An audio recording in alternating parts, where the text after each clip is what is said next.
Thank you for joining us for this special report. Montana Governor Steve Bullock is about to address the state with an update on the state's response to the coronavirus pandemic. We are awaiting his comments live from Helena. As soon as he starts talking, we'll join right in. We anticipate he may be calling for more restrictions in the state as we continue through this journey. Let's go to him now, live from Helena. Concepts that we are rapidly introducing during this pandemic that were certainly foreign to us just weeks ago. There's a lot about this particular disease that is presenting really enhanced challenges.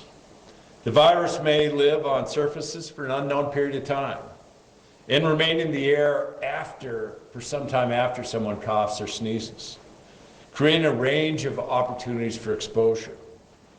Exposure may also happen when a person touches a surface or object that has the live virus on it, then touches one's face. There are things that we do know that can make a difference. And pandemics aren't without precedent even here in Montana. Neither are the measures necessary to stop the spread of communicable disease and respond to the emergency. During the Spanish influenza outbreak of 1918, public health authorities closed schools and other public places all across our state. These measures can save lives across the United States even now.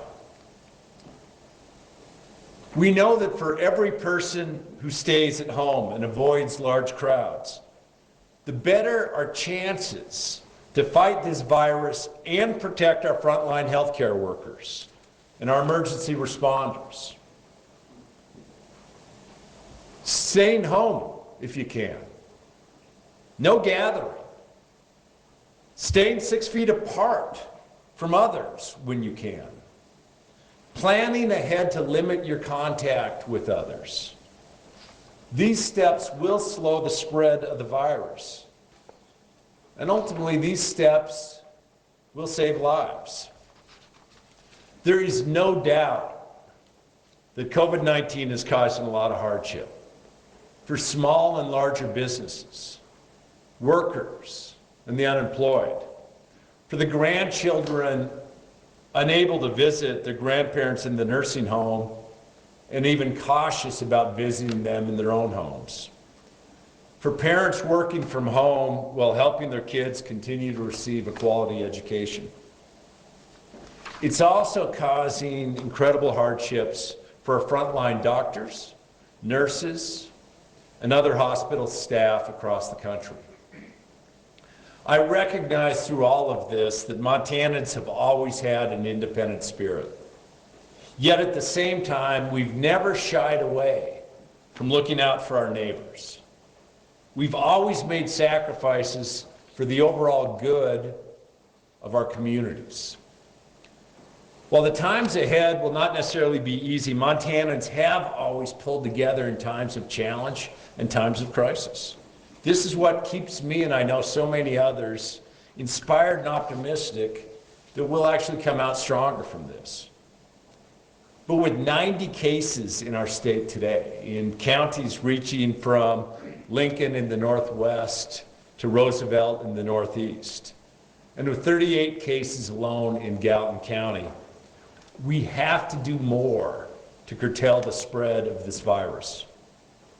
In other states, hospitals are overwhelmed, and healthcare workers are getting sick themselves. I don't want that to become Montana. It's critical that we do everything that we can to cut off the chain of transmission, and also make sure as we flatten this curve to buy time for our healthcare workers on the front lines so that they won't have to make what are almost impossible choices in the coming weeks. In consultation with public health experts, healthcare providers, and emergency management professionals, I've determined that to protect public health and human safety, it's essential to the maximum extent possible that individuals stay at home or at their place of residence. So beginning 12:01 a.m. on Saturday, March 28th, we'll be implementing immediate measures to ensure social distancing by Montanans staying at home except for essential activities and services. Such an approach will reduce the overall number of infections in our state, and it will preserve our healthcare resources. Under these measures, Montanans may leave their homes for essential activities, including for health and safety, for necessary supplies and services, for certain types of work, and to take care of others. Additionally, Montanans may leave their homes for outdoor activity, as long as they comply with social distancing requirements. We really are so lucky to live in a state where we have ample opportunities to access our public lands that remain open to recreation. But I'd urge Montanans to use good judgment if a trailhead seems too crowded, and then just find another access point. My administration's been working many hours working with public health experts to ensure this takes the most practical, what we're directing today, the most practical and the most needed steps to slow the spread of this pandemic. So to determine which businesses and workers are exempt from the order and should continue working, we're following guidelines largely developed by the federal government. The Department of Homeland Security put out something on March 19th talking about essential workers and essential businesses. Then the directive, and I apologize for those on the call and here that we didn't get that out in advance, it spells out a bit more within the directive of listing a more comprehensive list of what is viewed as the essential business activities that'll stay open. If an employer has a question about where the industry falls, well, I think this is a pretty comprehensive list. First, do consult the directive and the federal guidelines. Still though, if an employer has questions, we've set up a 1-800 number that you can call, leave a message, certainly at any time of the day or night. We'll provide as prompt a response as possible. That number is 1-800-755-6672. 1-800-755-6672. But I'd encourage you first to actually look at the directive and look at the federal guidelines as well. I'm taking these measures today because we need to stay in front of this pandemic and slow the growth of infections so that our healthcare system is not overwhelmed. It's our frontline doctors and nurses and taking care of our friends and neighbors. And I'd rather be accused of overreacting than have a healthcare system overwhelmed and unable to help our most at-risk Montanans when they need it the most. I'd rather our doctors and our nurses and our healthcare professionals know that Montanans from all across our state have their backs and are doing our part to lessen their burdens. I'd rather keep as many people healthy as possible. After all, in order to have a healthy economy, we need to have a healthy population. We can't rebuild our economic strength without doing everything that we can to flatten the curve now and to slow the spread. This crisis requires all Montanans collectively to do their individual part to slow the number of COVID-19 infections. The individual actions that we take now will protect more of our friends, family, and neighbors from this dangerous infection. At the same time that Montanans stay at home, know that the state level will continue to do everything, and at the local level, to mitigate both the health and economic hardships. We continue to look into additional protections for consumers. We continue to look for every avenue available to expand testing capacity in our hospital supplies. And we really are, all of us, in this together. And we can get out in front of this together. And when the time comes, again, we will be rebuilding that much stronger of community again together. So I appreciate it. I'll now open it up for questions from the members of the media. If you'd like to ask a question, you can press 5*. You'll be notified that your hand is raised. When we then unmute your phone, you'll be notified that you've been called on to ask your questions. If you raise your hand by pressing 5*, but the question has already been answered, you can lower it by also pressing 5*. Questions? Yes. I'm wondering, how is this different from what we already have now? I noticed you didn't use the term shelter in place. Is that what this is? So shelter in place and stay at home are the same thing. I mean, I like the mayor of the city of Anchorage said hunker down. Like on the one hand, we've been saying the same thing, right? Stay at home. Don't be going to the grocery store 6 times a day. Figure out the ways to actually make sure to have social distancing. But this is a direction to stay at home unless you're outside for either essential work or essential activities, which are defined overall in the directive. It's asking Montanans to use common sense over the next couple of weeks so we can do everything that we can to slow the spread of COVID-19.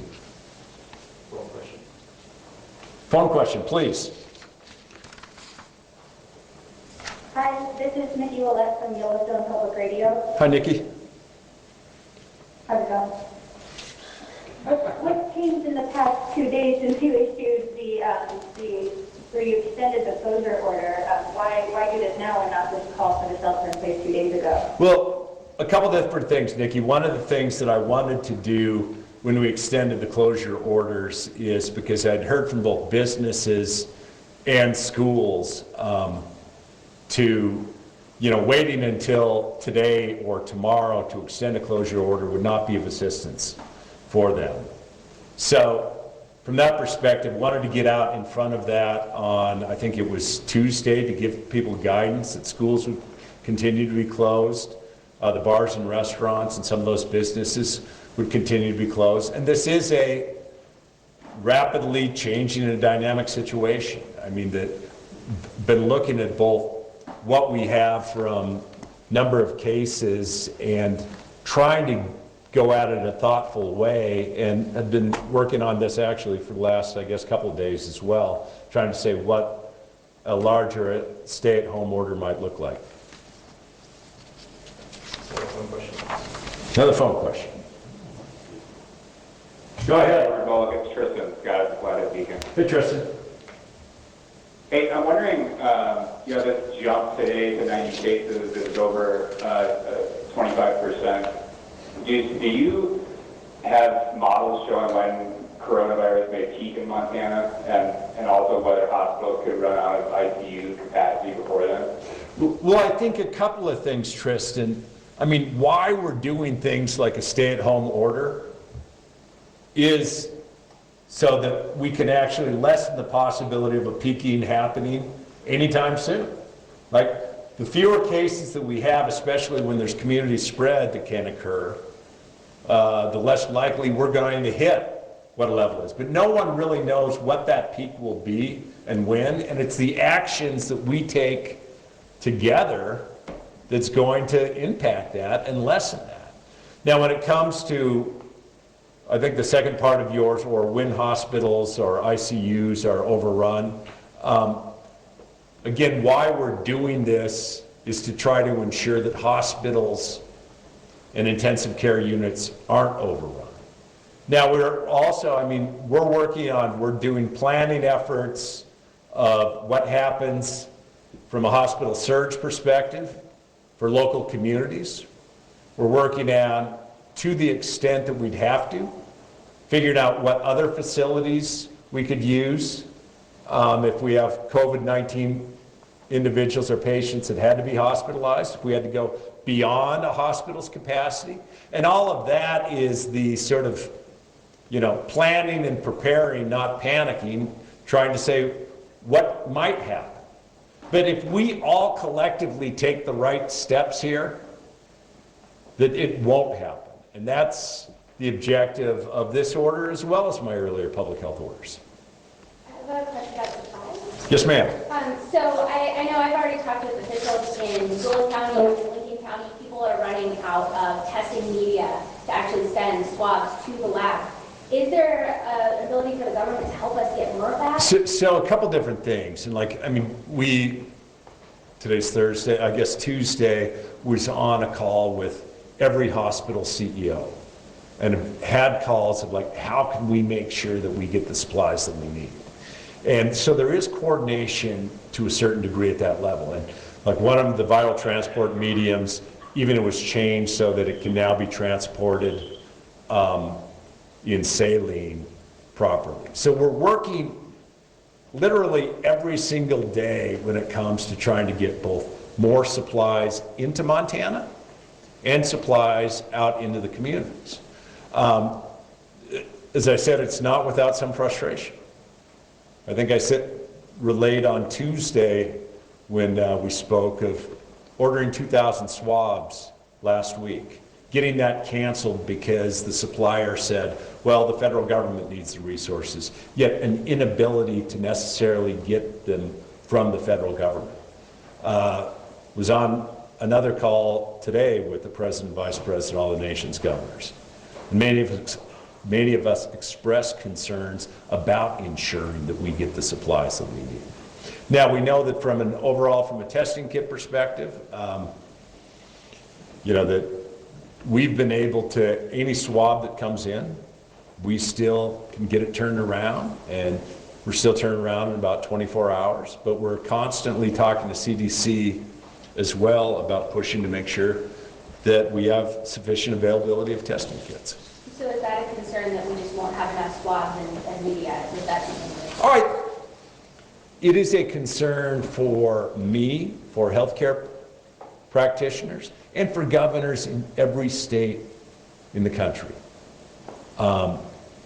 Where I think we ended up 7,000 swabs. Is that what we got? Or 4,000? We got 4,000 swabs. So one of the things that actually we survey hospitals each and every day and ask them to provide us information about what their current supplies are. And in the event, as we see some of these difficult spots, as hospitals haven't been able to get materials through their private lines of chains, that then we're pushing stuff out to them as well. I mean, we pushed out by I guess 50,000, about 50,000 N95 masks in the last couple of days. We pushed out 24,000 surgical masks, 60,000 gloves, 14,000 gowns. So we're doing everything that we can, certainly, to get what we can. And governors, I'm not unique in this, continue to push the federal government to do everything they can to actually increase those supplies to our states. Because if I can't get them off the private market, and I'm expecting to get them from FEMA, and we're not getting what we need, then we have real challenges here.